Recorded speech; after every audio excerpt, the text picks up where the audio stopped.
Obviously, you're the backup fighter for Jones and Stipe, but do you actually believe that if one of them pulls out, you will get the opportunity to fight them?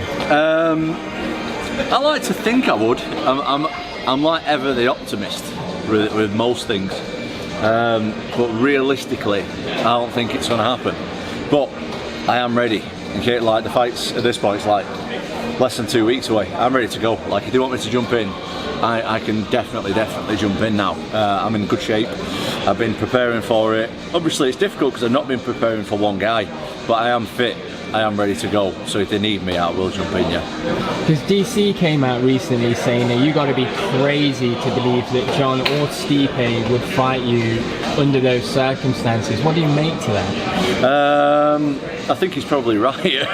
Like I say, I'm like ever the optimist. I'm always like thinking positive about stuff, but I don't really think it's going to happen. I think those guys are, you know, at this point they've probably earned the right to say no, and like that's okay, but I'll be ready. They told me to be ready, so I'm just following the UFC orders. They said be ready November 16th, so I will be ready November 16th, and that's all I can do. And you'll be training and cutting weight and weighing? I don't have to cut weight, which I'm very lucky with, but I'm trained, I'm ready to go. I've been training for a long time, and like I said, I just kind of followed what the UFC has said. The other stuff, it's kind of out of my hands. They said be ready, I'm ready, and that's all I can do really. Yeah, totally. Alright, break it down for me. How does Stipe Miocic beat Jon Jones? I mean, it's a valid question. The answer is pretty simple. Like, punch him in the face really hard. That's the way he's got to win. Like, Stipe has got a lot of knockouts on his record.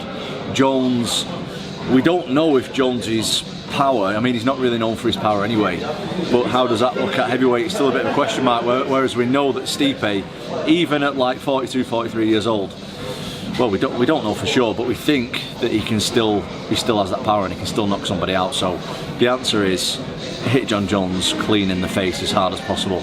Okay, good answer. What about Jon Jones? How does Jon beat Stipe Miocic? Now, both guys do have other ways to win, of course, but I think that Jon has just got more weapons than Stipe. I think that when he mixes in his oblique kicks and his takedowns and his spins and his boxing and his high kicks and his like, he just does everything. But they're both obviously super elite, but I think Jon, in terms of skill, is a little bit more, and not only skill, I think athletically, like him being a little bit younger and being a little tiny bit more active, even though both guys are not active at all. I think I would edge Jon, but it's heavyweight MMA, so you can never be surprised. Yeah, definitely. Do you think Jon is more likely to utilise the new changes in the rules as well in this fight, with regards to the 12 to 6 elbow and the grounded opponent? I think that Jon uses anything that he can to win, as does Stipe. Do you know what I mean? I think any of them can use it. I like the 12-6 rule. I particularly like the hands on the floor. What would you call that? A grounded opponent. Yeah, grounded. I like that rule. I think that works pretty awesome. So I won't be surprised if either of them used it. Yeah. Is that something that you're now implementing into your training, looking at how to progress in those kind of techniques and get the finish? Yeah, I mean, I never liked the hands on the floor thing. I think it's silly. I think, to be honest, I think you should be allowed knees from anywhere on the ground. I think it's like, why if you're on your knees and hands is that different to being on your feet and hands? Yeah. Like, even though they've still got that, I think that's a bit silly. But yeah. You see it in one championship quite a lot. Yeah, it prevents a lot of stalling. I think so. I think a lot, especially from that like kind of front headlock position. A lot of wrestlers, they've got such a strong grip from there. Like, they'll grip their opponents up and they'll just hold them there, and their opponent can't really move, and they're both happy just kind of staying there. But I like the knees and stuff. Yeah, I like a bit more of that. Yeah, definitely. So, bringing it slightly back to Jones and Stipe, if Stipe wins, is that going to be kind of anti-climatic for you? I don't know. Who knows what the future holds at this point? I'm just, to be honest, I'm just kind of training just to be the best version of myself that I can be. Really, what those guys are doing really doesn't really have anything to do with me, and that's not really my business. Is beating Jon Jones, or being the first person to beat Jon Jones, not really one of your goals anymore? Well, yeah, no, it's still my goal. It'd be nice, but I don't think don't know how realistic it is. Do you know what I mean? At this stage, I don't know. It's really out of my control, so there's not a whole lot I can do. So really stressing about it and that, it's not really going to help anything. So I'm just chilling. Yeah, it's the best attitude for sure. Jones has obviously been training a lot with Gordon Ryan. Oh yeah. What do you make to Gordon as a grappler? How good is Gordon, and what can Jon learn off Gordon at this stage? In all honesty, and this is no disrespect to the lights we got.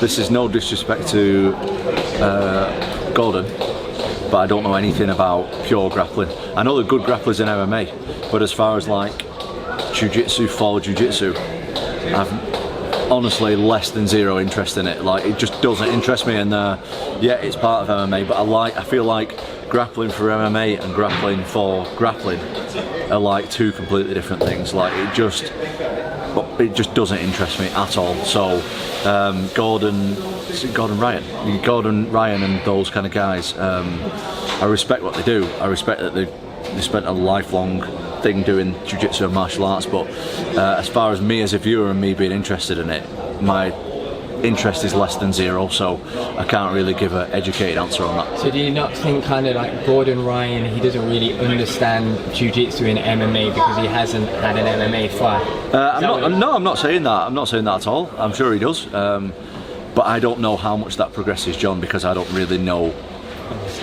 who Gordon Ryan is, in all honesty. I know who he is. I see him on Instagram and stuff with his white hair and his ripped up guy and stuff. I'm sure he's fantastic at grappling, but as far as my knowledge of his grappling, I don't know. I've never seen one of his matches. Interesting. I'll have to show you some.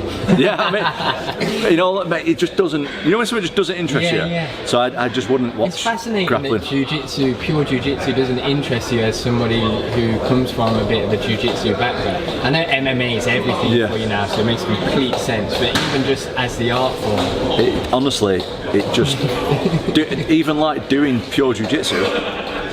I know a lot of people that get into it when they finish the career of grappling. Sorry, when they finish their MMA career, they go and then start getting into grappling. I ain't going to do that. I'm not.